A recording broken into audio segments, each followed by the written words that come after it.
Hey Facebook. So I just did like a whole planned Facebook Live. It's all about boundaries and love, and I loved it. It's a topic that I'm passionate about, and that I think is deeply misunderstood, and I totally wanted to do that. But I couldn't not do this piece today because it was actually like what was most alive for me in the moment was how much I did not want to do a Facebook Live today because I hate my hair. And it's partly, so I don't want to say that because it's embarrassing to admit that that matters to me. And I don't want to say it because I'm afraid if I bring attention to my hair, now you're going to look at it and you're going to be like, oh, I didn't notice your hair before, but now that I'm looking at it, it's totally weird. I'm also afraid that now I'm going to get a bunch of people in the comments saying like, your hair's fine, you're wonderful, Kendra. And as great as that is, like, it's not really the point. But here's why I want to share all of that, is that I was having a voicemail, or Voxer, for those of you who use Voxer. I was having a Voxer conversation with a really longtime dear friend of mine. And she reflected to me from one of the messages that I left her. I said something about how much self-criticism I had internally.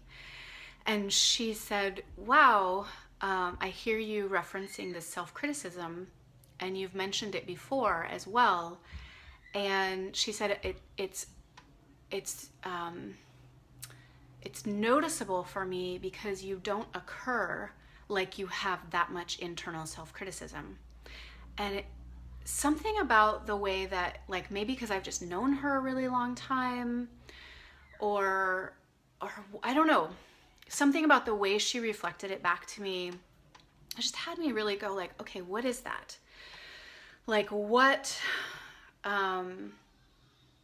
number one, why she's not the only person who has reflected this to me, that the way that there's some way that I present that doesn't occur like I would have so much internal self-criticism. So I hear that somewhat regularly. And so I'm like, okay, what is that dissonance? And why is that? And I was sort of checking, like, is there something I'm hiding by not sharing? Like, because,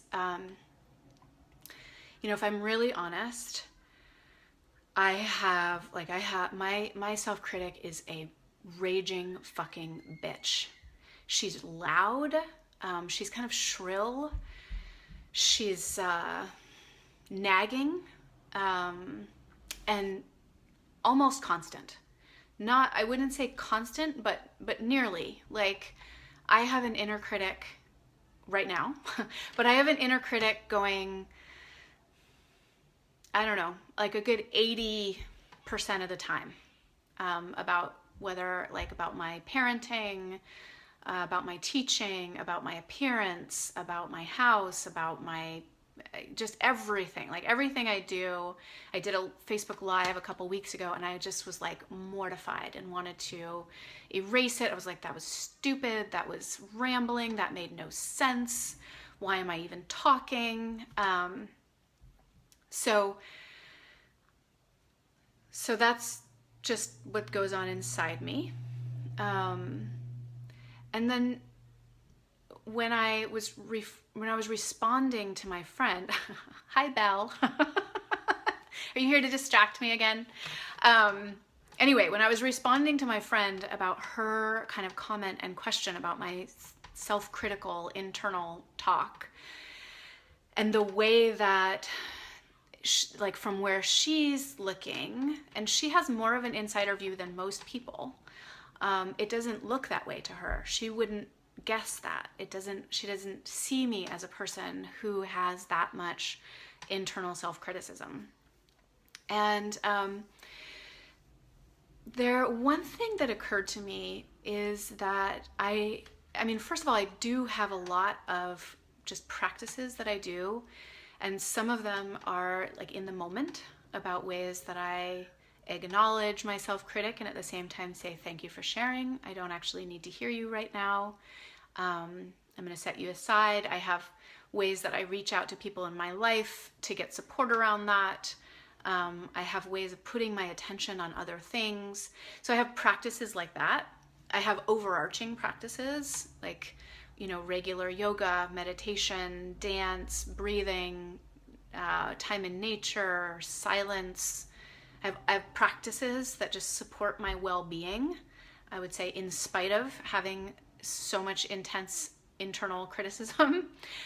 But the other thing that really occurred to me, and this is in some ways maybe the bigger part of what I want to convey right now, because it relates to why I would do a Facebook Live when I didn't want to, because I really hate my hair, which is so embarrassing that that's even a thing, is that I don't let it stop me. So I have all that internal criticism. I have those gremlins just talking, sometimes really loud, sometimes a little quieter. And it's not like I've gotten over them or that I have a way to silence them. It's just that I still do the things that I feel like I either want or need to do anyway. And I've heard enough times that, like I'll share something and someone will say, oh, that's exactly what I needed to hear today, or thank you, I feel the same way, or, that shifted everything in my relationship, that I'm like, well, fuck it, to my self-critical gremlins, they're less important than whatever else needs to happen. I'm still gonna try to love my children as best as I can. I'm still gonna teach what I'm here to teach. I'm still gonna keep, doing what I do and just keep doing it to the best of my abilities in spite of my gremlins, whether they ever go away or not. And as I was sharing that with my friend, one of the things I realized is I think that there's kind of a cultural myth, if you will, that like people who put themselves out there, or people who are kind of public, or people who are successful, that they must not be that like self-critical or self-judgmental or have that much doubt, because if they did, they wouldn't do that. And I realized, like, not only is that not true of my experience of myself, that I doubt myself all the time, and I put myself out there anyway, but pretty much, not all, but like a lot, probably 90% of the most kind of bold and successful people I know have incredibly self-critical inner talk at some, or a lot of doubt or some version of that, and that that's not what distinguishes them, in any way. It's that they continue to put themselves out regardless. And number one, I certainly don't mean this, like if you're watching this and going like, I do not have that internally, you don't need to go make that to become successful. That's great. Like for those of you who don't experience this kind of inner criticism, I just bless you, and may you enjoy deeply not having that. I hope that you can deeply enjoy that.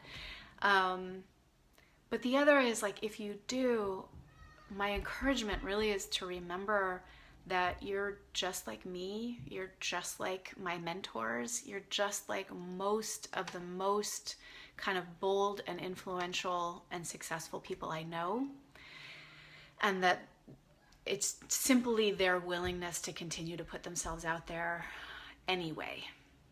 And I encourage you to do the same, no matter who you are or what your message is or what the gremlins inside your voice say, because, like the gremlins inside my voice are like, oh my God, your hair, and you're talking about your hair and you're so shallow. And, so what?